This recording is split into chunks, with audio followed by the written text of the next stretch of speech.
Bien, buenas noches, compañeros. Sabiendo que, bueno, estamos en este horario bastante a veces complicado para algunos, pero igualmente muy importante, bueno, compartir conocimientos para que podamos, obviamente, volcarlos hacia la salud de nuestros pacientes, ¿no? Bueno, agradeciendo al doctor Budiel, obviamente, por su, eh, por mantenernos con estas ganas y forzarnos a poder capacitarnos entre nosotros, poder mantener ese nivel que tenemos en nuestro hospital. Y también, obviamente, la doctora Jessica, que es, ¿no?, la directora o la jefa de nuestro servicio. Bueno, sin más preámbulos, bueno, vamos a hablar sobre el medio interno, que es algo muy importante, a veces muy engorroso, incluso para nosotros mismos, porque a veces como que se nos vuelve muy tedioso, pero es muy importante porque en realidad el manejo del paciente tiene que ser integral, ¿no? En tanto en la parte, como vemos en nuestros pacientes, qué sé yo, pues, aspectos metabólicos, aspectos infecciosos, aspectos de los diferentes sistemas, ¿no?, que debemos manejar. Entonces, otro día le agradecería que me empiece a mostrar la primera diapositiva para ir empezando la exposición. La primera diapositiva, por favor.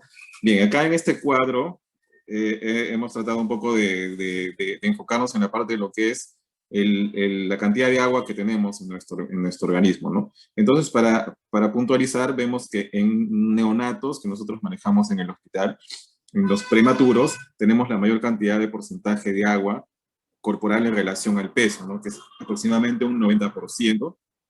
Y los porcentajes, como se van dando cuenta ustedes allí, los porcentajes se van, no sé si me permite el lápiz acá para poder.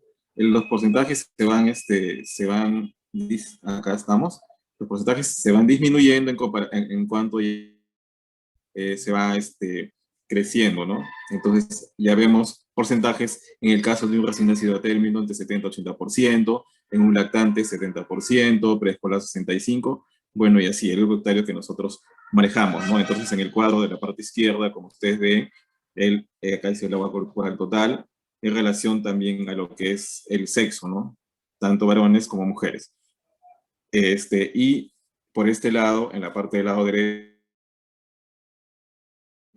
se puede percatar, tenemos un cuadro donde está dividido el agua en los espacios correspondientes. Tenemos dos espacios, el intracelular, que aproximadamente contiene un 30-40%, espacio extracelular, ¿no?, que constituye a su vez el espacio intersticial y el plasma, ¿no? El intersticial un 15% y el plasma un 5%. Entonces, estos compartimentos, ¿no?, interactúan entre ellos y es a través de estos mecanismos que a veces, cuando hay alguna alteración del equilibrio, de la homeostasis, entonces vamos a tener algún tipo de problema que vamos a ver posteriormente. Pero lo importante es acá saber que tenemos una composición corporal de agua que en los prematuros es mucho mayor, que mientras vamos aumentando de edad va disminuyendo un poco, y que tenemos dos compartimentos, intravascular, perdón, y el extracelular, perdón, intracelular y extracelular. La siguiente, por favor.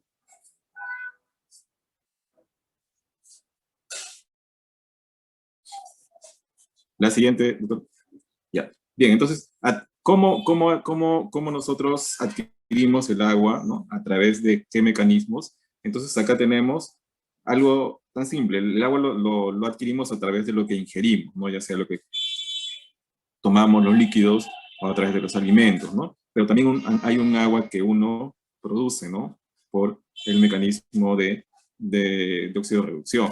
Entonces, la ingesta de agua, dice acá, debe reponer la pérdida cotidiana, porque debe haber un balance, ¿no? Siempre el balance tiene que haber entre la ingesta y la pérdida.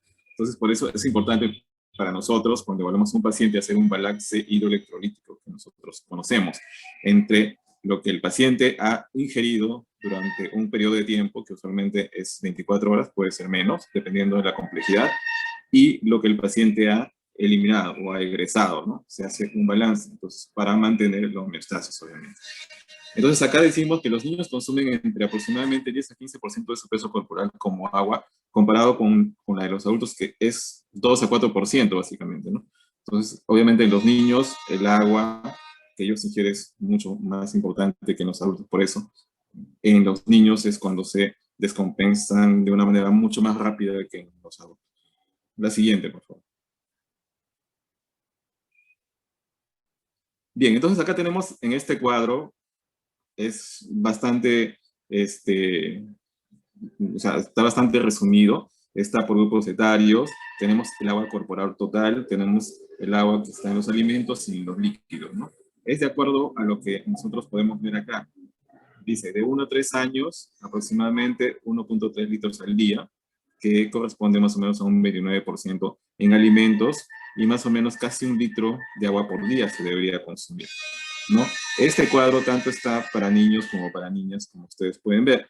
Entonces, así podemos más o menos nosotros tener una idea de qué cantidad de agua nosotros deberíamos consumir por día, ¿no? En promedio, como pues, ustedes se pueden dar cuenta, en promedio, de acuerdo al grupo de edad, a partir de los 4 años, en realidad es casi similar, ¿no? Casi 1 litro, litro y medio al día, ¿no? De agua que consumimos, tanto en los alimentos como en el agua, digamos, de líquidos en realidad que podemos consumir. La que sigue.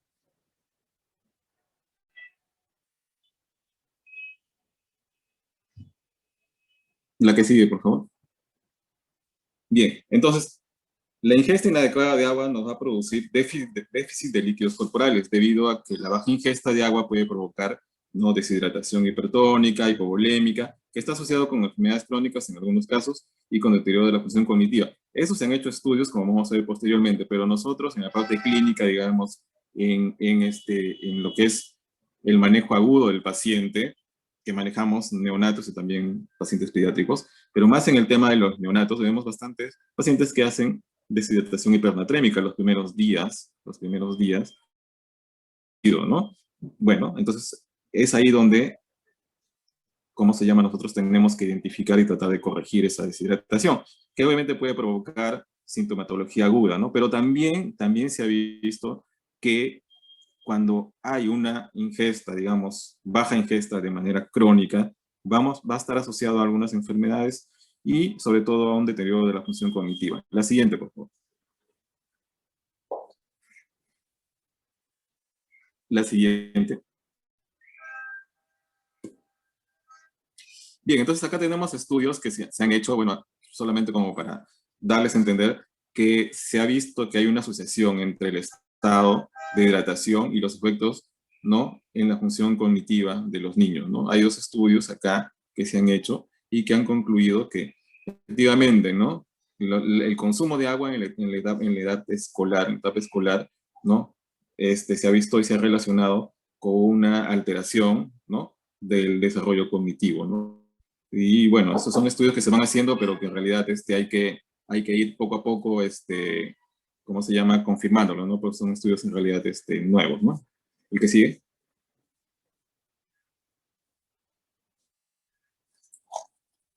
Bien, entonces, cuando nosotros hacemos este, protocolos para poder hidratar al niño, tenemos varias formas, ¿no? O sea, tenemos muchos métodos, pero el método más común que utilizamos es el Holley-Sigar, como ustedes se ven, que es el método calórico. Entonces, tenemos, de acuerdo a la cantidad del peso, ¿no?, y el volumen que se va a infundir, ¿no? Pero todo esto es en base a 10 kilos, como menciona acá, los primeros 10 kilos es 100 litros por kilo por día, ¿ya? Por los siguientes 10 a 20 kilos es 50 mililitros extra, por los siguientes 20 es más o menos 25 mililitros extra, ¿no? Entonces la suma de estos son los totales que se debe infundir al paciente. Esto es en realidad es lo basal, ¿no? Cuando el paciente está descompensado, obviamente nosotros tenemos que incrementar el volumen de acuerdo al porcentaje de deshidratación que tiene el paciente.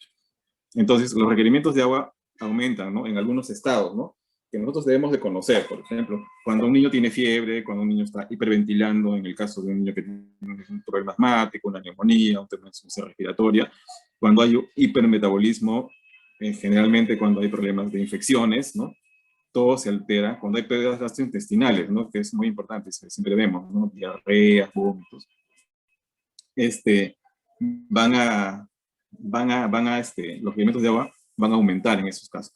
Pero también tenemos en los casos en los que los requerimientos de agua tienen que disminuir, o sea, los requerimientos de agua que nosotros tenemos que aportar al paciente tiene que ser menor, porque tenemos que valorar la repercusión hemodinámica que podría tener si es que nosotros incrementamos el volumen, en el caso, por ejemplo, de insuficiencia renal o en el caso de una insuficiencia cardíaca congestiva, ¿no?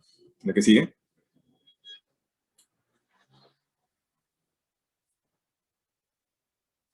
Bien, entonces, como para que más o menos nosotros entendamos un poco la composición y la distribución de los líquidos en el cuerpo y también asimismo los electrolitos o los cationes que están dentro de los líquidos y las composiciones en cada uno de los compartimentos. Entonces, he hecho una tabla, he cogido una tablita acá, entonces vemos que en el plasma es donde hay la mayor cantidad del catión sodio, ¿no? Que en promedio es aproximadamente 140.000 equivalentes. Y en el intracelular tenemos que el mayor catión es el potasio, ¿verdad? Potasio en el intracelular y en el plasma estamos con el sodio. En realidad, en ambos compartimentos, ¿no? Como ustedes ven, están los electrolitos y los cationes y los aniones, pero los que predominan son los que les he mencionado. Entonces, los requerimientos son estos, como está acá, sodio 2.5 a 3 miliquivalentes por kilo por día, potasio 2 a 2.5, y el cloruro que es 4 a 5.5 kilogramos por kilo por día. ¿La que sigue?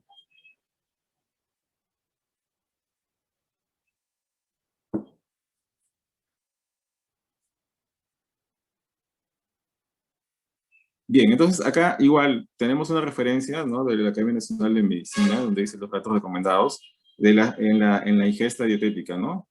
De los elementos, como les he mencionado, ¿no? Lo que se tiene que ingerir por día, allí está, ¿no? Potasio, sodio, cloro, por grupo etario. Entonces es una tablita como para nosotros tener la referencia de cuál es la cantidad de, digamos, que se necesita por día. ¿La que sigue?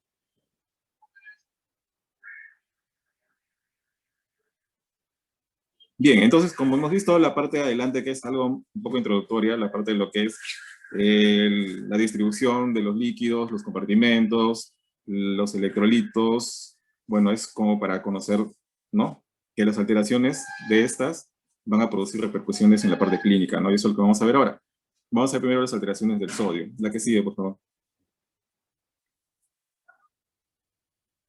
Bien, como recordarán, el sodio está básicamente concentrado en lo que es el líquido extracelular, ¿no? En el compartimento extracelular, como nosotros llamamos, ¿no? Entonces hay diferentes alteraciones que pueden producir hiponatremia, ¿no? O en todo caso, también hiponatremia. En este caso, en hiponatremia tenemos varias situaciones, pérdidas gastrointestinales, el uso de diuréticos, ¿no? Eh, bueno, pérdidas cutáneas, en el caso de quemaduras. En fin, tenemos una serie de causas de hipopotasemia, ¿no? Entonces, bueno, vamos a pasar esto bastante rápido como que lo más importante para poder detallar cuál es el manejo. La que sigue. Entonces, acá tenemos una clasificación. La hiponatremia puede ser, ¿no? Con osmolaridad baja, con osmolaridad normal o osmolaridad alta. Entonces, acá tenemos, ¿no? En qué casos se presentan estas condiciones. Entonces, la hiponatremia con osmolaridad baja principalmente se da por pérdida renal, ¿no? Pérdida extrarrenal. La con osmolaridad normal o normovolémica, ¿no? Cuando se usa diuréticos, en el hipotiroidismo, en el síndrome inadecuado de secreción de antidiurética. Y en la hipervolémica tenemos, en el caso de las insuficiencias cardíacas congestivas, cirrosis o síndromes nefróticos, ¿no? Entonces, bueno, en realidad este es un cuadrito como para que nos oriente, pero bueno, la parte práctica es la que tenemos nosotros que manejar, la que sigue. Bien, entonces, como hemos mencionado, la hiponatremia hipotónica, ¿no? Pueden ser hipervolémicas, pueden ser normovolémicas o pueden ser hipovolémicas. ¿no? De acuerdo a las causas que ya hemos mencionado. No vamos a entrar en más detalles, solamente ya lo hemos mencionado anteriormente. La que sigue. Bien, entonces, en cuanto a lo que es la hiponatremia hipertónica, entonces tenemos que nosotros, primero, identificar, ¿no? Acá como bien dice, ¿no? ¿Cuál es cómo vamos a hacer para que nosotros podamos corregir a esa hiponatremia, ¿no? Porque la hiponatremia nos trae como consecuencia manifestaciones clínicas. ¿Cuáles son las manifestaciones clínicas? En realidad, cuando digamos cuando es leve, entre 130 y 134 mil equivalentes, las manifestaciones son muy discretas, o en todo caso suele ser asintomático, ¿no? No hay, digamos, una manifestación muy evidente. Pero sí cuando tenemos hiponatremias crónicas, entonces en esos casos, como se ha visto, dice que se desarrolla en el transcurso de días. Entonces, los síntomas pueden ser un poco más evidentes y sobre todo síntomas neurológicos, ¿no? Como inquietud, debilidad, fatiga o irritabilidad. Entonces, esos son los síntomas que podríamos nosotros tener cuando tenemos un paciente con hiponatremia. Entonces, acá, para que nosotros tengamos, ¿no? Una evidencia mucho más clara del sodio, ¿no? Tenemos que calcular el sodio corregido, ¿no? Porque el sodio, en este caso, ¿no? Vamos a tener que multiplicar por la glicemia, ¿no? Entonces dice, se calcula que por cada incremento de 100 miligramos de glucemia por encima de 100 miligramos por decilitro, el sodio plasmático disminuye 1.6. Entonces, por eso tenemos que hacer el cálculo y ver exactamente cuánto es la cantidad de sodio corregido. La que sigue. Entonces, ¿cuál es el manejo? Depende, ¿no? Depende de la duración de la hiponatremia, depende si es aguda, si es crónica, depende de la severidad, obviamente, ¿no? Si la sintomatología es muy marcada. Entonces, tenemos que valorar eso de acuerdo a la clínica y podemos nosotros, ¿no? Intervenir, ¿verdad? Entonces dice, ¿qué es lo que tenemos que hacer? ¿Qué es lo que tenemos que hacer para que nosotros podamos aumentar? Administración de cloruro de sodio por vía oral o intravenosa, ¿no? Restricción de líquidos en pacientes con liberación de hormona antidiurética. Conocemos, en este caso es básicamente porque hay retención del líquido, ¿no? Tratamiento de la enfermedad subyacente si es posible. Entonces, identificar cuál es la causa, ¿no? La que sigue. Ya, bien. Entonces, en la hiponatremia aguda sintomática, ya hablamos que hay alteraciones de tipo básicamente neurológico. Entonces, acá tenemos más o menos un esquema, un protocolo de cómo se puede iniciar el manejo, ¿no? Iniciar a 3 a 5 mililitros por kilo de solución salina al 3% en 10 a 15 minutos, ¿no? Esto nos va a elevar al sodio más o menos entre 2.5 a 4 miligramos por litro. Entonces, después tenemos ya que hacer una solución salina hipertónica y a esta solución salina hipertónica mantenerla a una infusión de 1 a 2 mililitros por kilo por hora, ¿no? Entonces, tenemos que calcular para que esta infusión, ¿no? No disminuya el sodio más de 8 o 9 miliequivalentes por litro. Pero no aumente el sodio en un periodo de 24 horas, ¿no? Ahora, cuando tenemos la hipovolémica, igual, se administran líquidos con sueros isotónicos, ¿no? Sin superar el ritmo de corrección del sodio plasmático corregido, ¿no? O sea, la infusión tiene que ser para que corrija más o menos a 0,5 o 1 miliequivalente por hora. Como les decía, máximo 10 miliequivalentes por día. No se puede sobrepasar de ese parámetro, ¿no? Y se pueden hacer controles cada 2 a 4 horas para ir, ¿no? La infusión ahí, ¿cómo se llama? Manejándola, ¿no? Para que no pase de esos parámetros. En estos casos, lo que nosotros tenemos que hacer es medir la diuresis, la movilidad urinaria, ¿no? Para valorar cómo va la respuesta de la corrección que se está haciendo. Y en el caso de una hiponatremia euvolémica, lo que hacemos es restricción los líquidos, se restringen los líquidos, y si lo permite, ¿no? De acuerdo a cómo esté el estado hemodinámico, aproximadamente se puede restringir hasta el 50% de la necesidad del volumen, ¿no? Que el paciente requiere al día. Y obviamente también se puede utilizar diuréticos, ¿no? En la hipervolémica, ¿no? Lo ideal es tratar la causa, ¿no?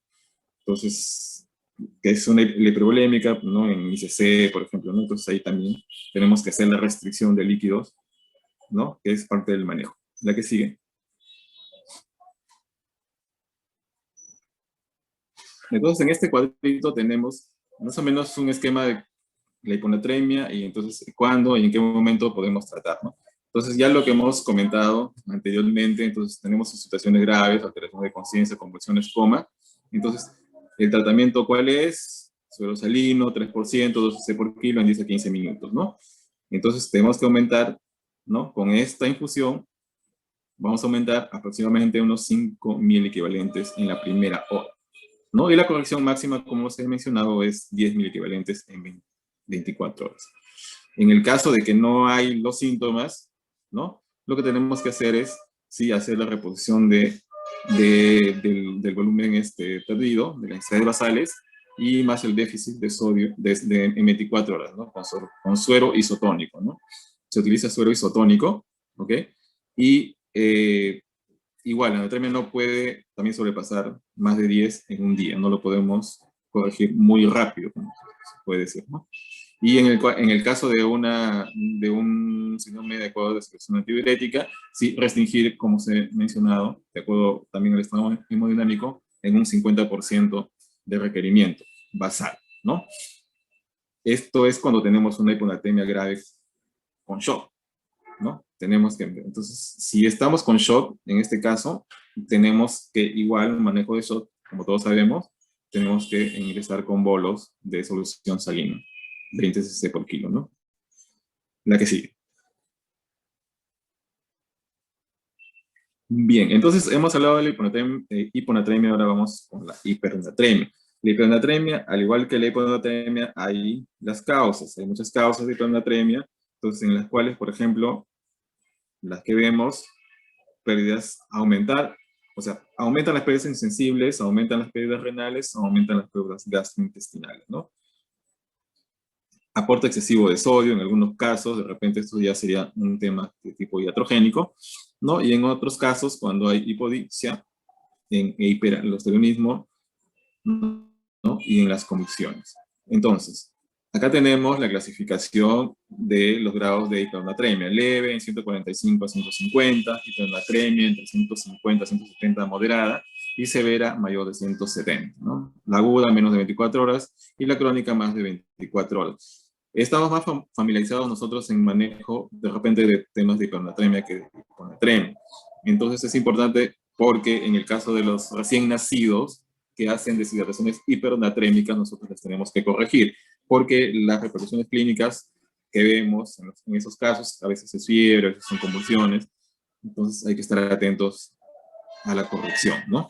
Entonces, bueno, esto, la parte de la fisiopatología, en realidad, bueno, muy rápidamente, la hipernatremia va a producir al final una deshidratación a nivel cerebral, que va a producir al final problemas con el nivel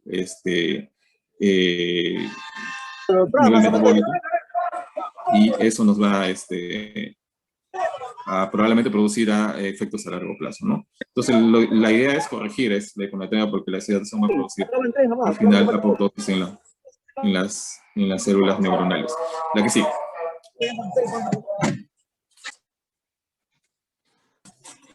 La siguiente.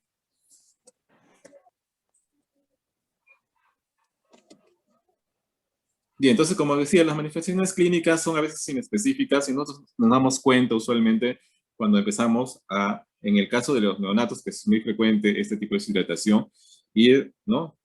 Diario, ¿no? Tomando el peso y viendo el delta de peso, la diferencia del peso, para que nosotros en base a eso vayamos a ir intuyendo que el paciente probablemente esté deshidratado. Paralelamente a esto, obviamente nosotros tenemos que evaluar los signos neurológicos, lo que es la clínica, ¿no? El paciente básicamente puede estar irritable, puede estar de repente un poco letárgico, ¿no? Básicamente a veces hacen como que fiebre, pueden convulsionar también incluso por la hipernatremia, ¿no? Si es que nosotros no nos percatamos.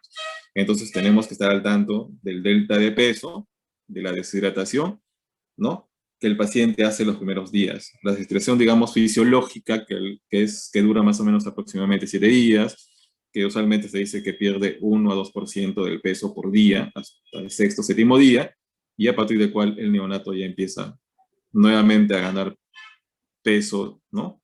Cuando ya empieza la lactancia, digamos, de una manera mucho más óptima, ¿no? Que los primeros días también, ¿no? Entonces, y obviamente el dosaje de electrolitos, cuando nosotros sospechamos que el paciente está en deshidratación y queremos ver el grado, ¿no? Si es leve, moderado, severo, ¿no? Esa es más o menos la idea que estamos mencionando. La siguiente.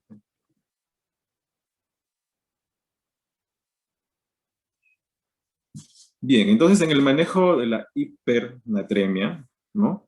Tenemos varios escenarios. Es un escenario en que si el niño se halla en shock, ¿no? Se procede a la reposición del volumen intravascular. Todos los casos que hemos conocido, que es shock hipovolémico, generalmente nosotros tenemos que manejar los volúmenes. Si el volumen de elección siempre son los cristaloides, y en este caso el suero salino es, digamos, el de elección, igual 20 cc por kilo en 20 minutos, ¿no? Hasta restablecer la hemodinámica, digamos, si el paciente está chocado, ¿no? Luego lo que hacemos es calcular el déficit de agua libre, ¿no? Acá tenemos una fórmula que en realidad, bueno, tampoco no las tenemos que aprender, porque en realidad las fórmulas, digamos, como que sí las podemos manejar, y saber qué cantidad de déficit de agua tiene el paciente para reponer ese déficit de agua, ¿no? Reponer ese déficit de agua. Entonces, acá tenemos, ¿no? Calculando el déficit de agua, tenemos que vamos a infundir 4 mililitros por kilo por peso del paciente por el cambio de sodio deseado, ¿no? El cambio de sodio, como ustedes ya saben, no debe pasar más de 10 al día. No podemos hacer la corrección de la hipernatremia también tan brusca, ¿no? Porque igual puede haber efectos a nivel neurológico, ¿no? Entonces eso también tenemos bien en cuenta. Y bueno, acá también tenemos ya posteriormente, podemos nosotros ya hacer el manejo con lo que es el método calórico, ¿no? De los primeros 10 kilos, 100 litros por kilo, como ya lo hemos explicado anteriormente, ¿no? Para calcular el déficit de agua según grado de deshidratación, el déficit de agua según el grado de deshidratación, ¿no? Si es leve, es aproximadamente 50 mililitros por kilo. Si es moderado, es 100, y si es deshidratación severa, 150. Calcular el volumen total a administrar en 24 horas usando la velocidad de corrección iniciada según el nivel de sol. Entonces, en conclusión, nosotros lo que vamos a hacer es manejar estos tres volúmenes, ¿no? De acuerdo al grado de deshidratación que tiene el paciente, ¿no? Primero, si el paciente está en shock, tenemos que de frente primero sacarlo del shock, después hacer el manejo del agua libre, ¿no? Continuar con la parte de lo que es la parte calórica y corregir la deshidratación de acuerdo al grado o severidad del paciente. La que sigue. Bien, entonces, bueno, hemos pasado muy rápido a esta parte de lo que es el sodio, pero en realidad enfocarse en el sodio es básicamente en lo que es deshidratación hipernatrémica, que es la que más vemos nosotros como equipo de neonatología, ¿no? Es muy frecuente ver la situación del sodio, la deshidratación hipernatrémica, básicamente. Entonces, vamos a las alteraciones del potasio, ¿de qué sigue? Que es el otro electrolito. Recuerden que en este caso está la mayor concentración en el intracelular, ¿no? El potasio. Entonces, el 98% del contenido total del potasio se localiza en el intracelular, ¿no? Es, digamos, donde es la localización, ¿no? Que está distribuido así. Entonces, aproximadamente el 2% está en el extracelular, y esto corresponde aproximadamente entre 3.5 a 5.000 equivalentes por litro, ¿no? Que es, digamos, el valor que se maneja en todos lados. Entonces, tenemos que los factores reguladores de la homeostasis del potasio, hay varios factores, ¿no? Hay un intercambio intracelular y extracelular del potasio, como ustedes recuerdan, como les he mencionado, hay la famosa bomba de sodio y potasio. Entonces, si hay una alteración, entonces hay un intercambio entre lo que es el extra y el intracelular, ¿no? Pero hay algunas condiciones que hacen que estas alteraciones, ¿no? Sean mucho más evidentes, y por lo tanto vamos a tener o hipopotasemia o hiperpotasemia o hipercalemia, ¿no? Entonces, este intercambio a veces se altera en algunas situaciones. Las más comunes que nosotros podemos ver es, por ejemplo, en acidosis metabólica, ¿no? Paciente que está con shock séptico, paciente que está deshidratado, va a haber alteración. ¿Qué es lo que va a producir la acidosis metabólica? Va a producir la salida del potasio al espacio extracelular. Es decir, el potasio va a incrementarse en lo que es el plasma, y por lo tanto vamos a tener hipercalemia. ¿No? Y la hipercalemia obviamente se va a producir repercusiones a nivel principalmente de trastornos de conducción a nivel del corazón. ¿Qué otras causas más? ¿No? Tenemos la hiperosmolaridad extracelular, los agonistas alfa-adrenérgicos, y cuando tenemos lisis celulares, que son, digamos, como que no tan frecuentes, pero acá los saltantes la acidosis metabólica, que eso es lo que sí nosotros vemos en pacientes chocados, en pacientes deshidratados, ¿no? En pacientes sépticos. Entonces, esto tenemos que tenerlo en cuenta. Y en los que favorecen la entrada del potasio al espacio intracelular, o sea, de fuera hacia adentro, son, acá básicamente, bueno, es lo contrario de la acidosis metabólica, pero también es muy importante la insulina, porque la insulina también nos va a hacer bueno, va a ser una forma o una manera de tratamiento cuando nosotros tengamos, ¿no?, que manejar pacientes con hipercalemia, ¿no? La insulina favorece el ingreso, ¿no?, del potasio a la célula. ¿No? Entonces, eso es importante que nosotros podamos mantener, ¿no? Entonces, acá hay una fórmula que en realidad, digamos, como que es más mecánica para que nosotros no nos mareemos mucho, pero es el gradiente transtubular de potasio, ¿no? Entonces, esto es básicamente que se da a nivel renal. Entonces, ¿cuáles son los factores que regulan la secreción distal del potasio? ¿No? Entonces, tenemos la ingesta de potasio en la dieta, la concentración de potasio plasmático, el pH sistémico, como ya hemos visto, ¿no? En el caso renal, el flujo tubular distal y el aporte distal de sodio, la excreción de aniones no solubles y la aldosterona, ¿no? Esos son los factores que van a regular, ¿no?, la secreción distal del potasio a nivel de los riñones. La que sigue.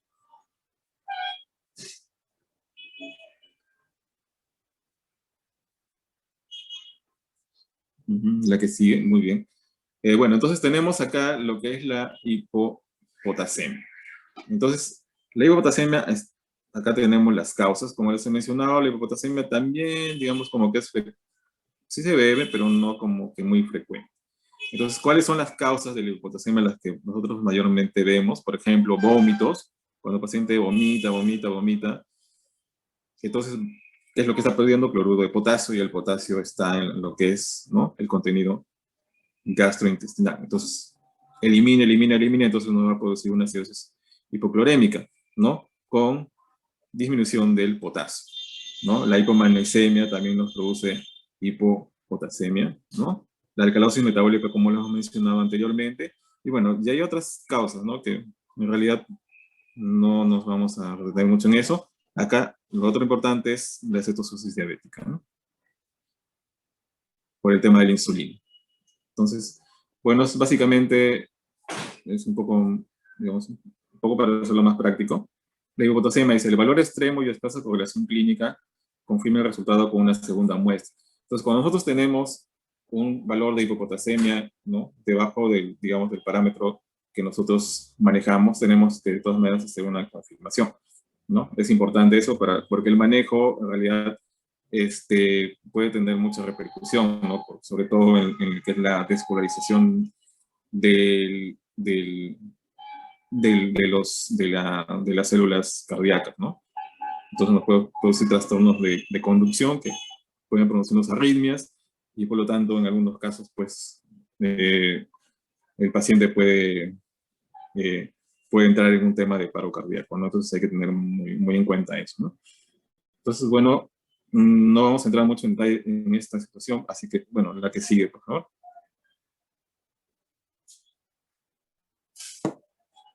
Bueno, las manifestaciones clínicas. ¿Cuáles son las manifestaciones clínicas de la hipopotasemia? Bueno, como dice, tenemos cardíacas, son alteraciones, ¿no?, en el electrocardiograma.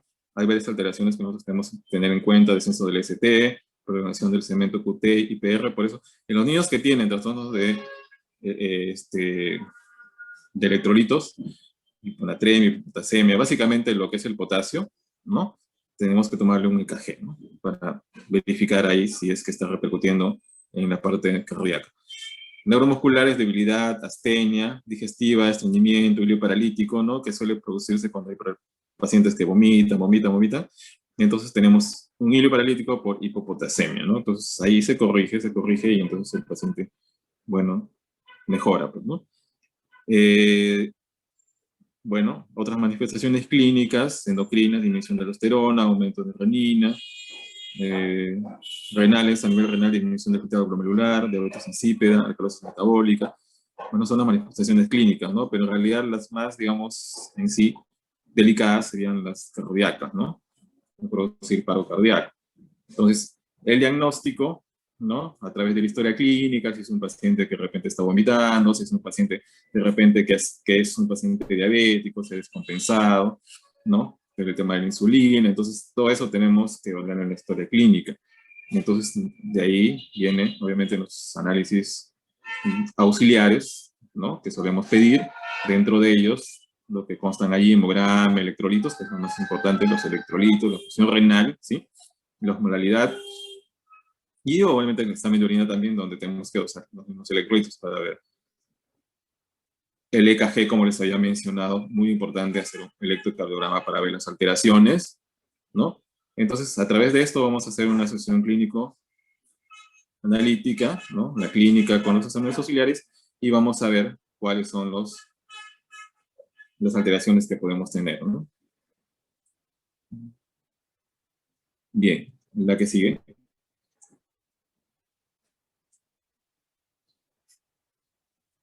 Entonces, lo primero que sería es identificar la causa del seguimiento y definir la gravedad, como en lo que es el potasio, como es en el sodio, como vimos, ¿no? Valoración de la gravedad y estimación del déficit de potasio, ¿no? Analizar alteraciones electrolíticas acompañantes. La hipomagnesemia también puede producir hipocalemia, entonces eso también es importante, ¿no? Y el equilibrio ácido-base.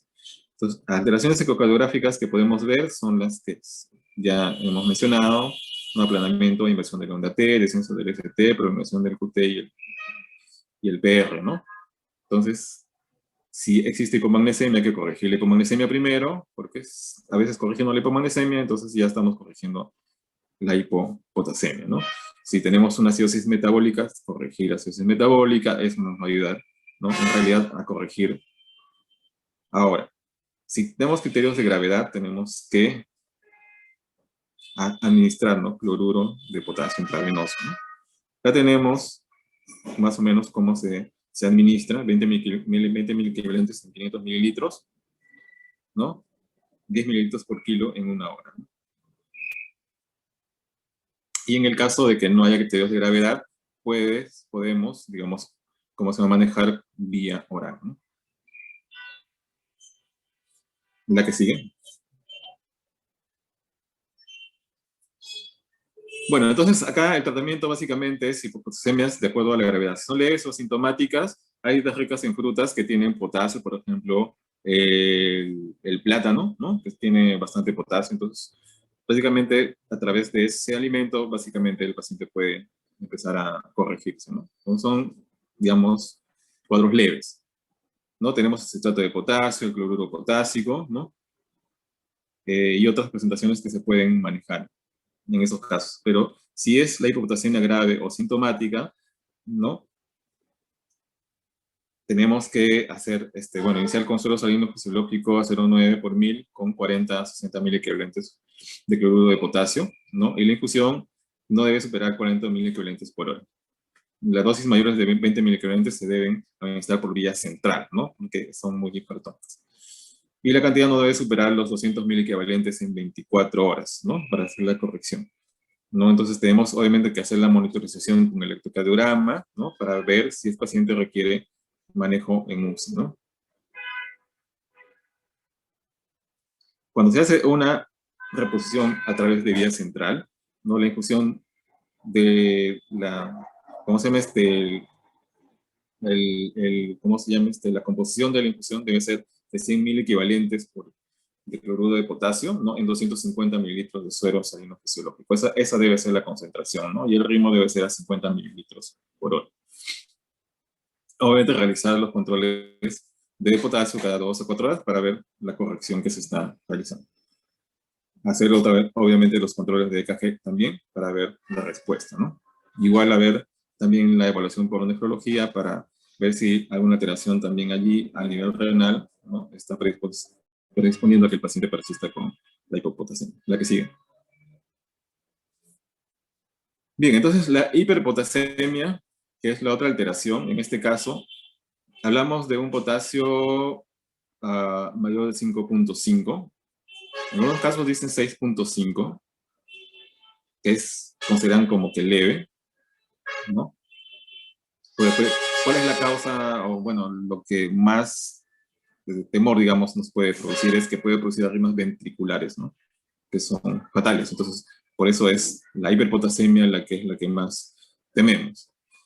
Entonces, tenemos la leve, la moderada y la severa, que acá está equivocado este último valor. Entonces, las causas de la hiperpotasemia, tenemos cuáles son las causas. Entonces, una de las causas, como les había mencionado anteriormente, es tener bien en cuenta son las acidosis, ¿no? Básicamente la acidosis metabólica, ¿no? Acidosis metabólica.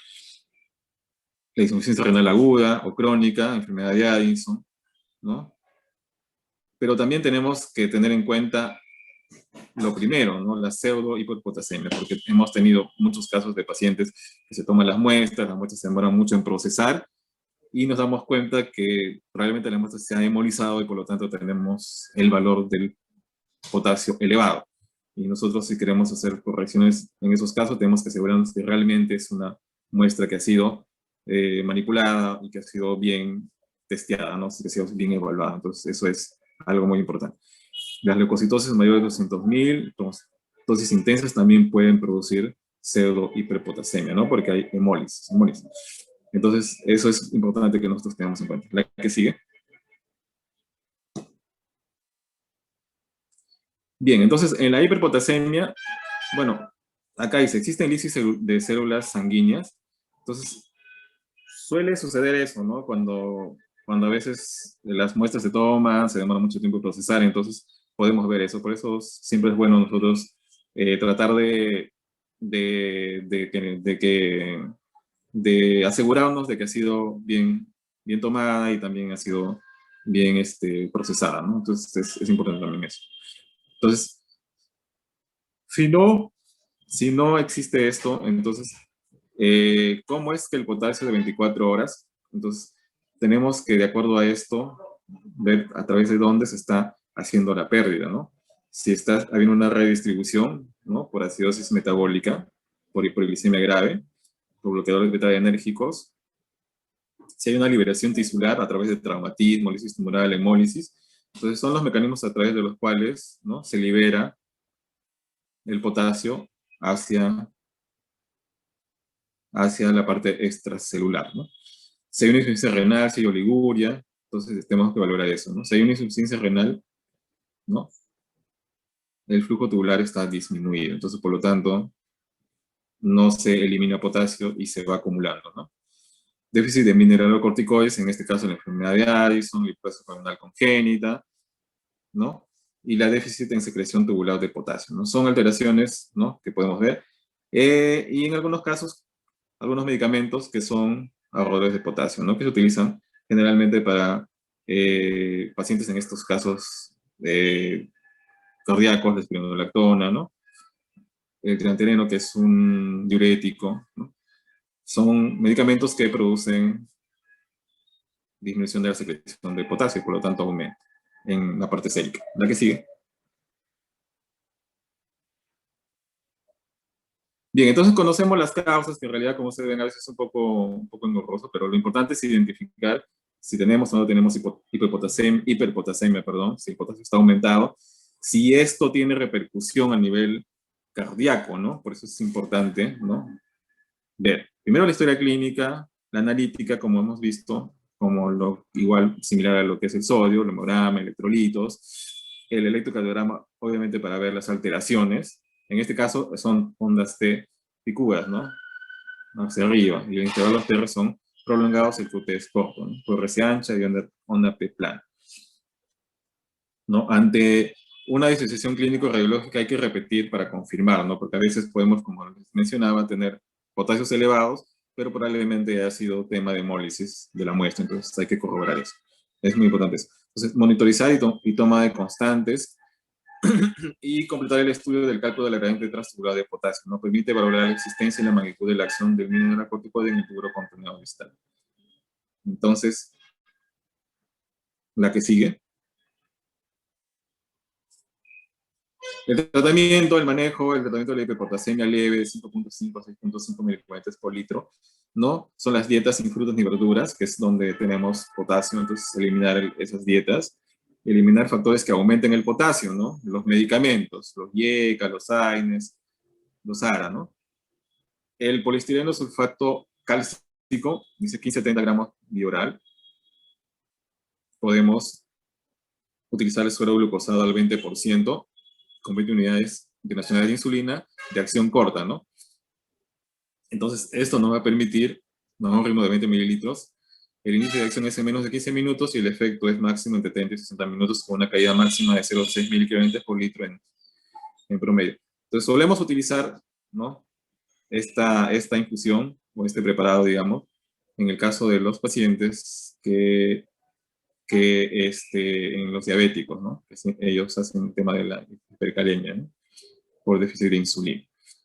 El bicarbonato también podemos utilizar, como ustedes saben, una causa de la hipercalemia es la acidosis metabólica. Entonces, el bicarbonato a 1/6, ¿no? Con ajuste de ritmo según la graduación ácido-base, habitualmente 20 a 40 mililitros por hora, ¿no? Podemos también administrar bolos de bicarbonato, ¿no? Dependiendo de cómo esté la reserva alcalina del bicarbonato en el plasma, ¿no? Menos de 15 o el pH menos de 7.25. Podemos valorar, ¿no? El bolo de bicarbonato. O furosemida, 40-80 miligramos intravenosos en bolo, ¿no? Según el estado de hidratación y según la cifra de la presión arterial, ¿no? Dependiendo, ¿no? Si es un paciente que está chocado, no lo vamos a meter furosemida, tenemos primero que al paciente compensar y luego, ¿no? Iniciar el diurético, ¿no? Y bueno, en este caso también es importante la evaluación por nefrología. En el caso de la hiperpotasemia moderada 6.7.5, ¿no? Igual que lo anterior, básicamente en este caso el suero glucosado con la insulina, a la infusión, al ritmo de infusión que se ha mencionado.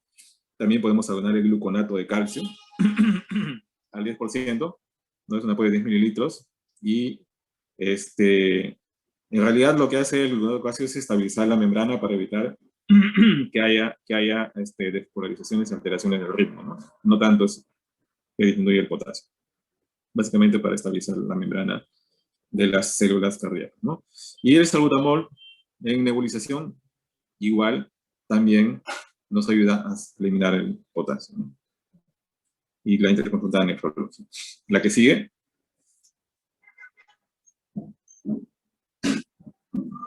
Y en la severa, como acá tienen más de 7.5, con repercusión obviamente en el electrocardiograma, entonces tenemos que actuar de manera inmediata, ¿no? La insulina con la infusión de glucosa, acá dice 0.2 a 0.5 unidades por kilo de insulina, ¿no? Máximo 10 unidades, ¿no? En 3 gramos de glucosa por cada unidad de insulina. La combinación de salbutamol nebulizado o inhalado con insulina y glucosa constituye el tratamiento de primera línea, ¿no? En el manejo de la emergencia por hipercalemia. O sea, esto tenemos que manejar la insulina en infusión con dextrosa, ¿no? Y en combinación con el salbutamol, ¿no? Para disminuir la hipercalemia. Y bueno, finalmente, obviamente ya, si ya no hay otra opción, es la diálisis, ¿no?